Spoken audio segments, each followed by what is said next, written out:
यष्टि के दिमाग की बत्ती अब जल गई कि एकांश ने क्या कहा था। तो श्रेया एकांश सर की भतीजी है। यष्टि ने सुनीता जी से कहा तो सुनीता जी ने उसकी हाँ में हाँ मिलाई। श्रेया इस समय टीवी के सामने बैठकर कार्टून्स देख रही थी। यष्टि ने सुनीता जी से इंटरेस्ट लेते हुए पूछा, सुनीता जी, अगर एकांश सर श्रेया के चाचा हैं तो श्रेया के मम्मी पापा कहाँ हैं? सुनीता जी ने थोड़ा उदास होते हुए उसे बताया, बेटा उनकी एक एक्सीडेंट में डेथ हो चुकी है, तभी से श्रेया के माँ और बाप दोनों एकांश ही है। वो श्रेया से अपनी जान से भी ज्यादा प्यार करता है। यष्टि ने सुनीता जी से पूछा, तो जब श्रेया के माँ पापा की डेथ हुई थी उस समय श्रेया कितनी बड़ी थी? सुनीता जी ने उसके सवाल का जवाब देते हुए कहा, बेटा ये अभी 5 महीने पहले की बात है। तुमने न्यूज़पेपर में शायद पढ़ा भी होगा ट्रैजिक एक्सीडेंट के बारे में। ये वही एक्सीडेंट था। दोनों की डेड बॉडी भी कार के साथ ही जल चुकी थी, कुछ नहीं मिला। सुनीता जी ये सब कुछ बोलते हुए उदास हो गई थी। सुनीता जी की बात सुनकर यष्टि भी अब उदास हो गई थी। उसने सुनीता जी से पूछा, क्या यही वजह है कि श्रेया इतनी चुप चुप रहती है?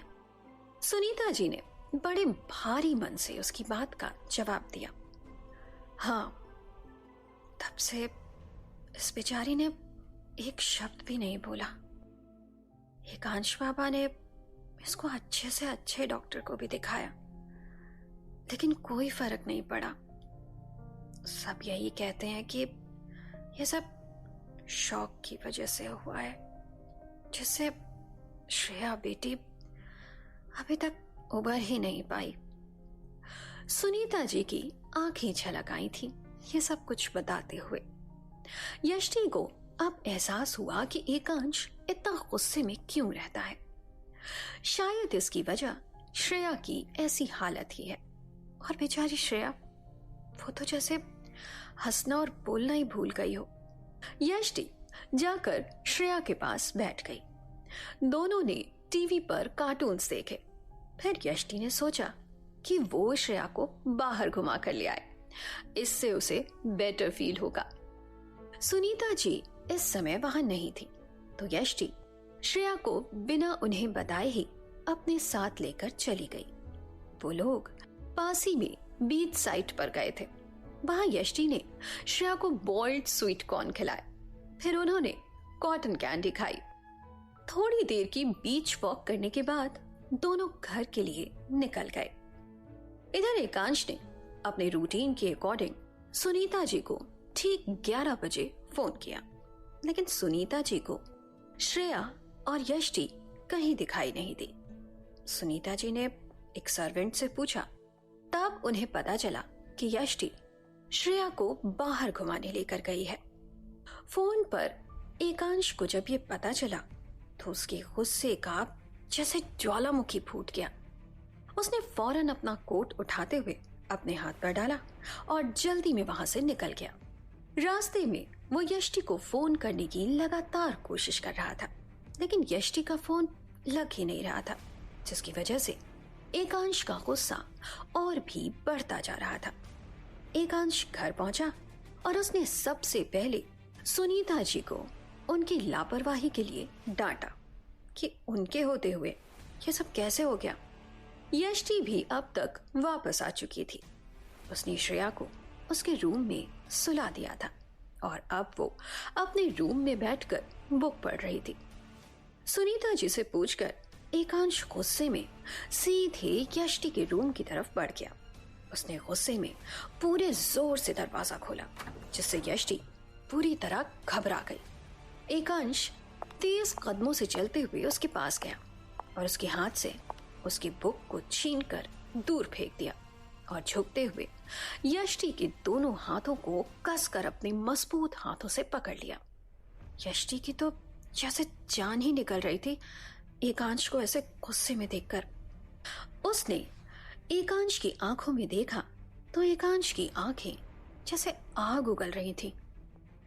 यष्टि की तो आवाज ही निकलनी बंद हो गई थी।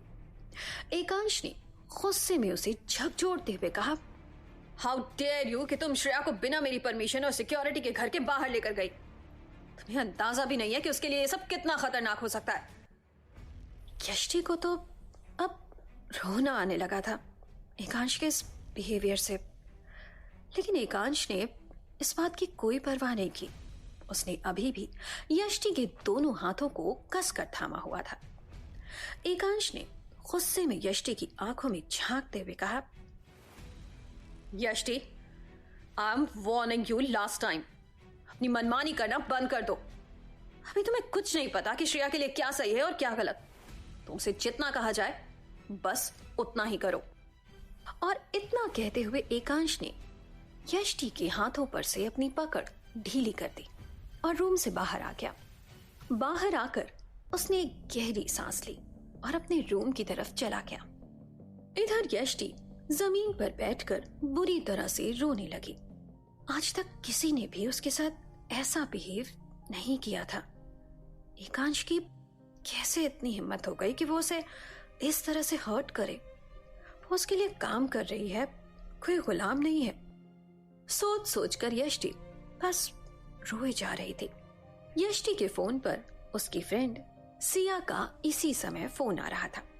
सिया ने जब यष्टि की रोती हुई आवाज सुनी तो उसे घबराहट होने लगी।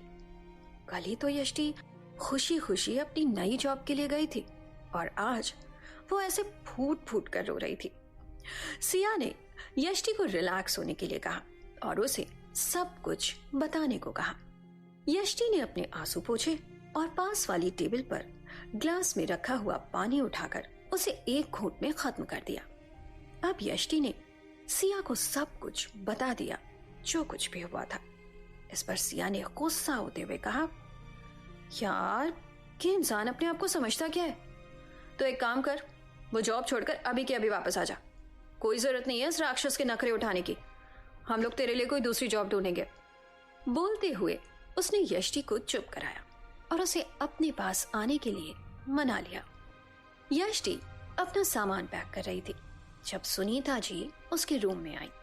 उन्होंने देखा कि यष्टि अपना सामान पैक कर रही है तो उन्होंने जाकर उसे रोकने की कोशिश की, लेकिन यष्टि ने उनकी एक बात भी नहीं सुनी और वो बस रोते रोते अपना सामान पैक करने लगी। तभी सुनीता जी की नजर यष्टि के दोनों हाथों पर छपी हुई उंगलियों के निशान पर पड़ी। अब सुनीता जी को समझते देर नहीं लगी कि आखिर बात क्या है। ये सब एकांश ने ही किया था। वो दौड़कर एकांश के रूम में गई और उसे जाकर बताया, यष्टि बेटी घर छोड़कर जा रही है। क्या हुआ है तुम दोनों के बीच? तुमने उसे हर्ट किया है क्या? वो बहुत बुरी तरह से बस रोए जा रही है। एकांश का गुस्सा जो अभी तक शांत नहीं हुआ था, ये सब सुनकर उसे और भी ज्यादा गुस्सा आने लगा। उसने अपनी मुट्ठियां भींची और अपनी ड्राइव से एक पेपर निकाला और यष्टि के रूम की तरफ बढ़ गया। सुनीता जी एकांश को रोकने के लिए उसके पीछे आ रही थी, लेकिन एकांश ने गुस्से में उनकी तरफ पलटते हुए कहा, let me handle this, don't interfere. Ekansh Yashti के रूम में अब तक आ गया था और अंदर आकर उसने रूम को अंदर से बंद कर दिया। यष्टि एकांश के ऐसा करने से अब और भी घबरा गई, क्योंकि जिस तरह से एकांश उसे अभी घूर रहा था, ऐसा लग रहा था कि आज वो उसे खा ही जाएगा। एकांश के कदम यष्टि की तरफ बढ़ रहे थे और साथ साथ में यष्टि के कदम पीछे हट रहे थे। यष्टि एकांश को लगातार बोले जा रही थी, आप आगे क्यों बढ़ रहे हो? दूर रहो मुझसे। देखिए मैं ये सब बर्दाश्त नहीं करूंगी, वहीं रुक जाइए। लेकिन एकांश को तो जैसे कुछ सुनाई ही नहीं दे रहा था। उसके कदम आगे बढ़ते जा रहे थे। आखिर वो पॉइंट आ ही गया जब यष्टि के पास पीछे हटने की जगह ही नहीं बची थी। वो जाकर वॉल से सट कर खड़ी हो गई।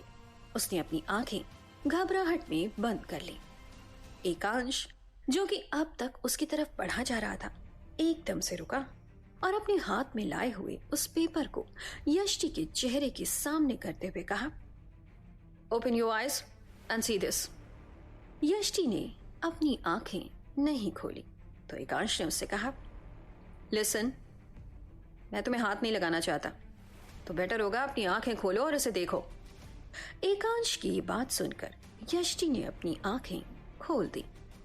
यष्टि ने देखा कि एकांश ने उसके चेहरे के सामने एक पेपर किया हुआ था जो कि यष्टि का वर्क एग्रीमेंट था। इस पेपर पर तो यष्टि ने कल साइन किए थे। एकांश ने गुस्से में उससे कहा, इस एग्रीमेंट में साफ साफ लिखा है कि तुम अगले 1 साल तक ये जॉब नहीं छोड़ सकती until I approve। और अगर तुमने जॉब छोड़ी तो then you have to pay 1 year salary in one shot, which is approx 36 lakhs। अब अगर तुमने जॉब छोड़ने का प्लान बना ही लिया है तो मुझे पेनाल्टी अमाउंट देकर जाना। इतना बोलते हुए एकांश वहां से फौरन बाहर चला गया। जब एकांश बाहर आया तो सुनीता जी ने उसकी तरफ हैरानी से देखा। एकांश ने बड़े कॉन्फिडेंस में उनसे कहा, she is not going anywhere, और वो वहां से सीधे अपने रूम में चला गया। इधर यष्टि को अब बहुत ज्यादा गुस्सा आ रहा था एकांश के इस बिहेवियर पर। वो मन ही मन उसे कोस रही थी, कितना क्रूअल, एरोगेंट, पत्थर दिल इंसान है। पता नहीं इंसानियत भी है इस इंसान में या फिर नहीं। अपनी भतीजे की तरफ मुझे भी आंख कैद करना चाहता है ये राक्षस। सही कहा था सिया ने, इंसान नहीं है ये, डेविल है, डेविल। बोलते हुए यष्टि एक बार फिर से रोने लगी। इधर सुनीता जी रूम में आई तो उन्होंने यष्टि को रोते रोते अपना सामान अनपैक करते हुए देखा। वो ये तो समझ गई कि एकांश ने यष्टि को रोक लिया है, मगर कैसे? उसने कहीं यष्टि के साथ कुछ गलत तो नहीं किया? एकांश ऐसा कुछ नहीं कर सकता। वो इसी उधेड़-बुन में थी जब उसने जाकर यष्टि के कंधे पर अपना हाथ रखा। यष्टि एकदम से चौंक कर पलट गई। जैसे ही उसने अपने सामने सुनीता जी को खड़े हुए देखा, वो फौरन उनके गले से लगकर रोने लगी। वो अंदर तक घबरा गई थी एकांश के इस तरह के बिहेवियर को देखकर, क्योंकि आज तक कभी उसके पापा ने भी उसे ऐसे नहीं डांटा था जैसे आज एकांश ने उसे डांटा था। जबकि एकांश ने उस एग्रीमेंट का इस्तेमाल सिर्फ यष्टि को रोकने के लिए किया था। उसने एक्सीडेंट के बाद से आज पहली बार श्रेया को किसी के लिए रिस्पॉन्स देते हुए देखा था। सिर्फ इसी वजह से वो उसे वहां रोकना चाहता था। तो दोस्तों, आज के इस एपिसोड की कहानी बस यहीं तक। कहानी के अगले एपिसोड के साथ जल्द मिलती हूँ आपसे।